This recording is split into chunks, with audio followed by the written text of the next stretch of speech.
Hi, in behalf of my group, I'd like to share with you on how we can possibly intercept ischemic heart disease here in the United Kingdom and how we can replicate this all over the world. But before I proceed, I'd like you to meet Oliver. Oliver is a family man. He has lots of dreams with his family. However, recently, Oliver has several worries. He worries about his long-term health. He worries about his changing moods. Sometimes he gets easily irritated, confused, and very aggressive. And also, Oliver misses the family meals that they have before. And lastly, Oliver regretted that he didn't have a healthy lifestyle when he was young. Because currently, Oliver has type 2 diabetes.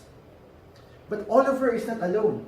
In the United Kingdom, there are 3.5 million people who has diabetes.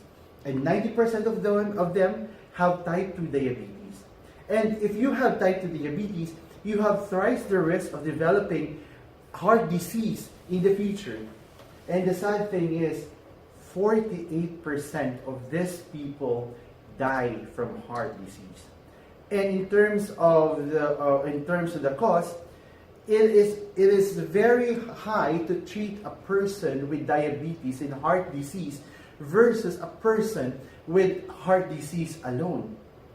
But if there could have been a risk identification testing on these patients, we could have reduced the number of deaths, and also if there could have been a disease interception initiatives, we could have lowered down the cost of treating this type of patients.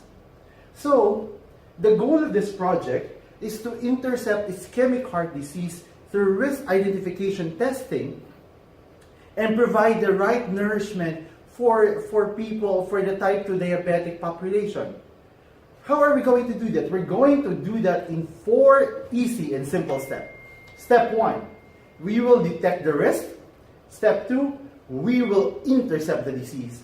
Step 3, we will engage the population. And step 4, we will train the population. So, given these 4 easy and simple steps, but let me walk you through on how we will implement this on ground. So, for the detection of the risk, we will be launching an HP2 gene identification testing hub and also a testing tool for patients so that we can help patients identify the risk early. How will Janssen do that? So again, we'll go back to Oliver. This is Oliver. Because Oliver has been recently diagnosed to be a type 2 diabetic person, his doctor can recommend to take further tests so that they can identify if Oliver is at risk of developing heart disease in the future. So, after having that, Oliver will go to the Janssen's dedicated website for HP2 gene identification website so that he can order for the testing tool and avail for the gene identification testing. And upon placing the order, Janssen will deliver the testing tool to Oliver through a reliable shipping partner. Like, let's say we can partner with DHL or FedEx. And upon receiving the testing tool, Oliver will collect the specimen and he will ship it back to the Janssen laboratory for testing. Since Oliver already placed when Oliver placed an order online, he will be asked to register and create his own personal account, because through this personal account, the results of the testing Oliver can access in this specific account. So the patient or Oliver has already did the testing. Now we want to intercept the possible risk if Oliver is positive with the disease. So how are we going to do that? We'll proceed to step 2. So for step 2, because according to NHS and nutrition experts that we have interviewed, a dietary patient has a special need. They need to have high fiber, low to non-fat diet, and also they need to have unsalted meals. And according to nutritionists as well, diabetic person like Oliver can only take skimmed or semi-skimmed milk. So we will be launching a non-fat, high-fiber, ready-to-drink, single-serve adult skimmed milk enriched with vitamin E. But why with vitamin E? Because recent studies have shown that vitamin E can help reduce the risk of developing heart disease in diabetic person. We want to show you on how we can connect this to our step 1 initiative, which is the detection of the risk. So again, we'll go back to the steps. When the result has been released through the online account of the patient or online account of Oliver, Oliver will then go back to his doctor to show the results. And then his doctor will give further recommendation or will provide recommendation such as on how to prepare a healthy meal and how to manage his health as well as a person. But when the doctor or when Oliver is positive, his doctor is positive with the HP2 gene, his doctor will give some recommendations. And one of these recommendations could be giving Oliver a high dose of vitamin E, which our product can provide. Then, since we as Janssen, we did the testing, we already have access and we can know which patient is positive with the gene or not. And since Oliver is positive with the gene, we will release automatically through his online account a free product sample vouchers so that Oliver may try the product and he may claim this through pharmacies. And why pharmacies?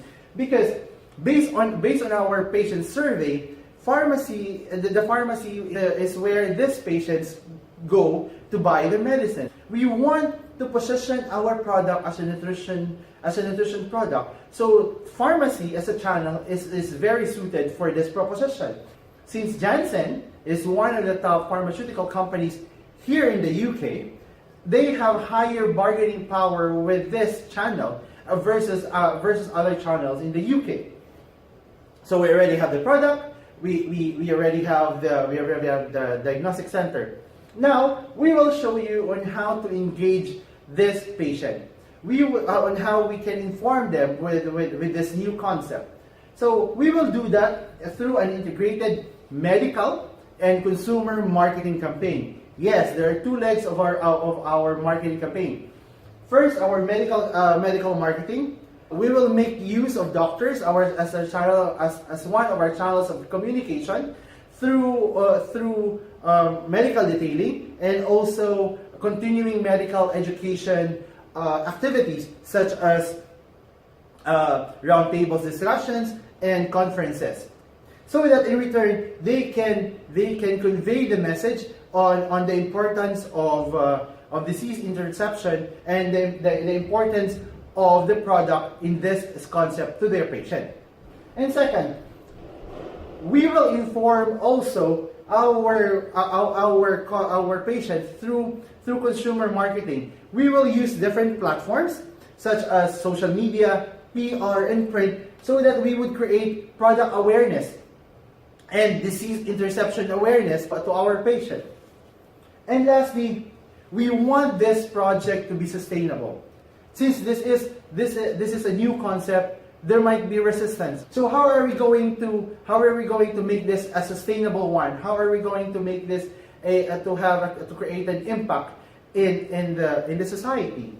So we want to train this population by collaborating with relevant medical associations like the British Clinical Diabetologists and the British Cardiovascular Association and other relevant support groups of diabetic persons and the heart disease patients to create an intensive health and wellness program for the patients.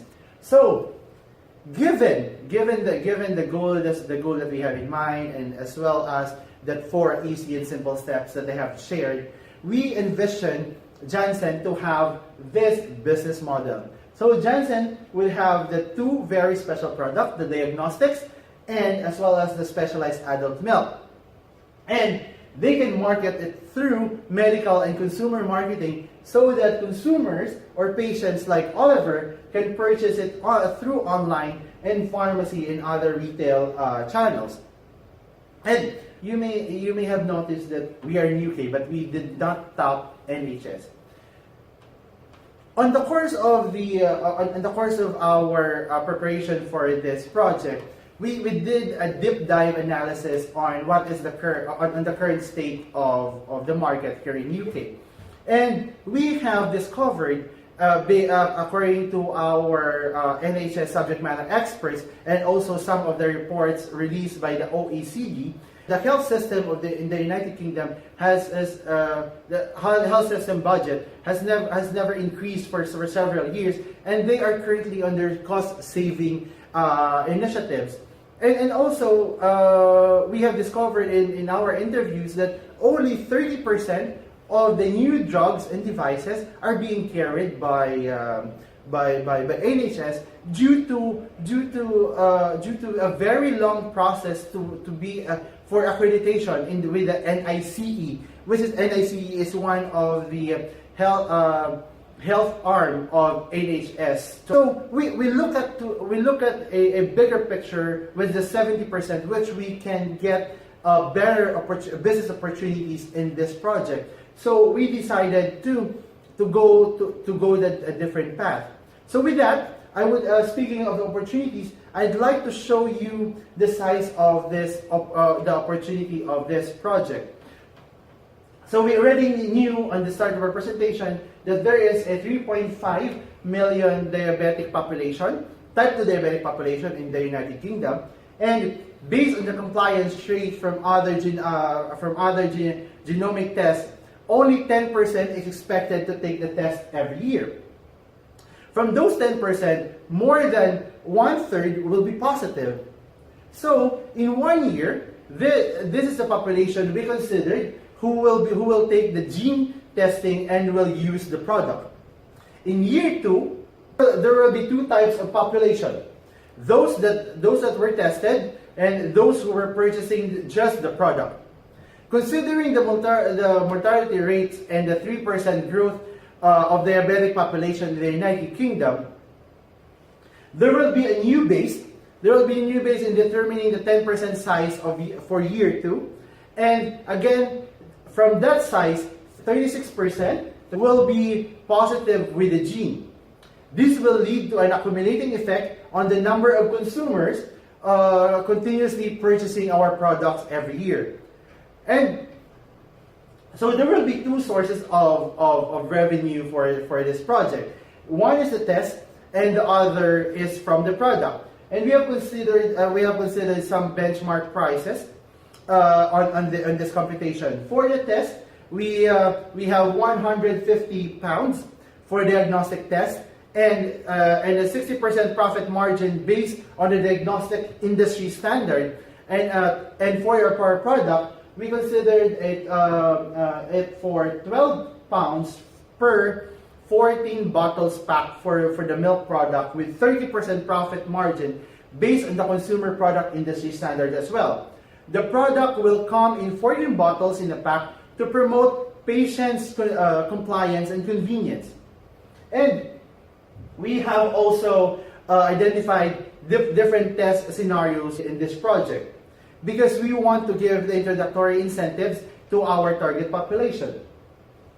And we also consider different compliance scenarios, those who will purchase the product who were positive with the gene, because there are substitutes available in the market today. These are the revenues for the test and the product, and approximately 70 million in the most likely scenario, and 35 million pounds for the worst case scenario per year. And as previously mentioned, there is an accumulating effect. The average of the diabetes detection is 50 years with 20 years life expectancy. This means that the revenue will accumulate for 20 years up to 120 million per year, but will decline to because of the mortality rate, and will stabilize at around 50 million yearly at a growth rate of 1%. The good news is the model is highly replicable in other European countries with high incidence of diabetes, such as France and Germany. We can start with Europe, since we already have the approval from from other European agencies. Then we can replicate this in the US market and India due to high incidence of diabetes with the following expected revenues. In the case of India, we only considered the population above the poverty line due to the purchasing power of this type of population. So, given our goal and given the four simple and easy steps, and also the big opportunity that we see globally, again, the aim of this project is really to intercept heart disease through risk identification testing and provide the right nourishment to the type 2 diabetic population, so that not only Oliver and his family, but this patient and their family around the world will be happy and worry-free. Thank you.